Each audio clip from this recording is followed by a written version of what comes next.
दोस्तों आखिरकार 1.5 महीने के इंतजार के बाद वो दिन आ गया जब आईसीसी वर्ल्ड कप 2023 का फाइनल मुकाबला टीम इंडिया और ऑस्ट्रेलिया के बीच गुजरात के नरेंद्र मोदी स्टेडियम में खेला गया। इस मुकाबले में कप्तान रोहित शर्मा ने टॉस हारने के बाद भी पहले बल्लेबाजी करी। टीम के लिए हर मैच की तरह ओपनिंग की शुरुआत करने कप्तान रोहित शर्मा के साथ शुभमन गिल उतरे।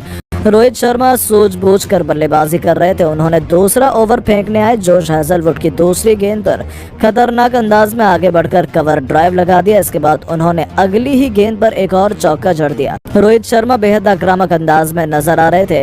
टीम के लिए चौथे ओवर फेंकने आए जोश हैजलवुड के ओवर की अंतिम 2 गेंद पर रोहित शर्मा ने पहले तो गगनचुंबी छक्का जड़ा और फिर एक खतरनाक चौका जड़कर टीम इंडिया के स्कोर को तेजी से आगे बढ़ाना शुरू कर दिया। लेकिन टीम के लिए 5वां ओवर फेंकने आए मिचेल स्टार्क ने अपने ओवर की दूसरी गेंद पर शुभमन गिल को पवेलियन का रास्ता दिखा दिया। वो टीम के स्कोर को 5 ओवर में 37 रनों तक पहुंचा दिया था। गिल मैदान के बाहर जा चुके थे। अब उनका साथ देने के लिए किंग कोहली आ गए थे। वो भी बेहद आक्रामक अंदाज में नजर आ रहे थे। आते ही उन्होंने मिचेल स्टार्क के ओवर में 1 नहीं 2 नहीं बल्कि लगातार 3 चौके लगाकर ऑस्ट्रेलियाई गेंदबाजों के पसीने छुड़ा दिए। रोहित कंगारू गेंदबाजों की कमर धुनाई करने पर तुले हुए थे। पावर प्ले के अंतिम ओवर में मैक्सवेल ने उन्होंने अपने पहला छक्का और फिर एक चौका जड़ा, लेकिन इसका बदला लेने के लिए मैक्सवेल ने ऐसी खतरनाक गेंद डाली। इसके जाल में रोहित शर्मा फंस गए और वो 46 रन बनाकर टीम के लिए पवेलियन लौट गए। टीम इंडिया का 76 रनों के स्कोर पर दूसरा बड़ा झटका लग गया। अब किंग कोहली का साथ देने मैदान पर श्रेयस अय्यर आ गए और आते ही उन्होंने चौके के साथ अपना खाता खोला। टीम इंडिया का स्कोर पावर प्ले के 10 ओवर में 80 रनों तक पहुंच चुका था। टीम के लिए 11वां ओवर फेंकने आए कप्तान पैट कमिंस ने श्रेयस अय्यर को ज्यादा देर तक मैदान पर टिकने नहीं दिया और उन्हें पवेलियन का रास्ता दिखा दिया। अब किंग कोहली का साथ देने के लिए मैदान पर केएल राहुल आ चुके थे। इन दोनों खिलाड़ियों के कंधों पर टीम की अहम जिम्मेदारी थी। टीम इंडिया के स्कोर को 15.5 ओवर में 100 रनों तक पहुंचा दिया था। राहुल और कोहली मिलकर टीम को मजबूत स्थिति में लाने की पूरी कोशिश कर रहे थे। दोनों खिलाड़ियों ने मिलकर टीम इंडिया के स्कोर को 20 ओवर में 115 रनों तक पहुंचा दिया। टीम इंडिया का स्कोर बहुत धीरे धीरे बढ़ रहा था। विराट कोहली संभल कर बल्लेबाजी कर रहे थे, लेकिन टीम के लिए 29वां ओवर फेंकने आए पैट कमिंस ने अपने ओवर की तीसरी गेंद पर विराट कोहली को क्लीन बोल्ड कर पवेलियन का रास्ता दिखा दिया। टीम इंडिया को चौथा बड़ा झटका 148 रनों पर लग गया। केएल राहुल मैदान पर टिके हुए थे। उनके साथ देने के लिए कप्तान रोहित शर्मा ने रविंद्र जडेजा को बैटिंग करने के लिए पहले भेज दिया। अब टीम की पूरी जिम्मेदारी इन्हीं दोनों खिलाड़ियों के ऊपर आ चुकी थी। दोनों खिलाड़ी मैदान पर टिके हुए थे। टीम के स्कोर को धीरे धीरे आगे बढ़ा रहे थे, लेकिन 36वां ओवर फेंकने आए जोश हैजलवुड ने रविंद्र जडेजा को पवेलियन का रास्ता दिखा दिया।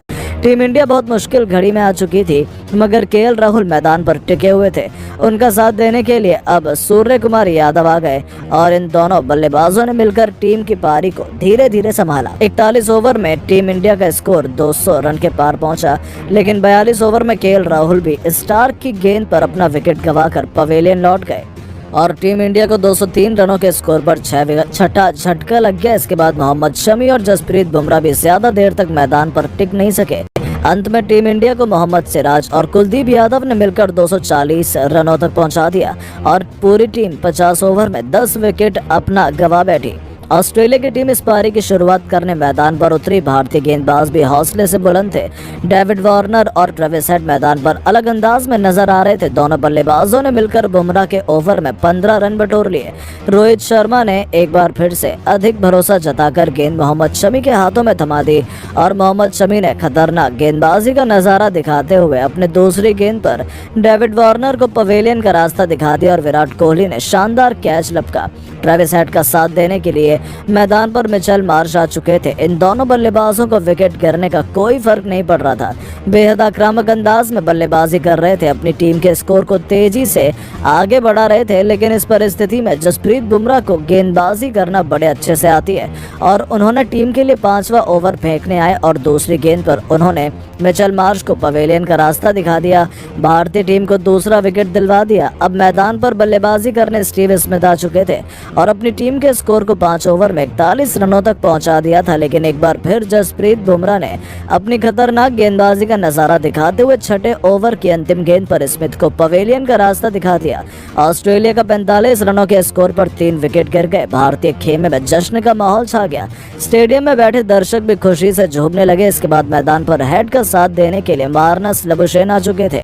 भारतीय कप्तान रोहित शर्मा को एक बार फिर विकेट की तलाश थी और वो अपने नए नए अंदाज से नए नए गेंदबाजों से ओवर फेंकवा रहे थे, लेकिन दोनों बल्लेबाज मैदान पर डटे हुए थे। दोनों बल्लेबाजों ने मिलकर अपनी टीम के स्कोर को 15 ओवर में 3 विकेट पर 78 रन तक पहुंचा दिया था। दोनों बल्लेबाज मैदान पर टिके हुए थे। दोनों खिलाड़ियों ने मिलकर टीम के स्कोर को 19 ओवर में 100 रन तक पहुंचा दिया था। साथ ही अर्धशतकीय पार्टनरशिप भी पूरी कर ली थी।